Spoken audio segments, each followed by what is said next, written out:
అదొక్కతే కాదు, ఇంకా చాలామందే ఉన్నారని ఆ రోజే తెలిసింది వాడి మాటలు.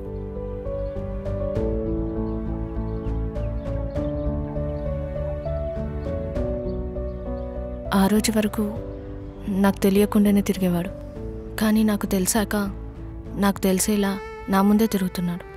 అప్పటి నుండి ఏడవాలో నవ్వాలో తెలియని లైఫ్ లీడ్ చేస్తున్నాను. ఒక అమ్మాయి తనకి మాత్రమే సొంతం అనుకునేది కట్టుకున్న భర్తని మాత్రమే. అలాంటిది వాడు నాకు చూపించిన ప్రేమ వేరే వాళ్ళకు కూడా చూపిస్తున్నాడంటే తీసుకోలేకపోతున్నాను. మీ పేరెంట్స్కి వాడు అలాంటోడని తెలుసా? తెలుసు. వాళ్ళకి చెప్తే వాళ్ళు ఒక మాట అనేసి నా నోరు కాళ్ళు కట్టేశారు.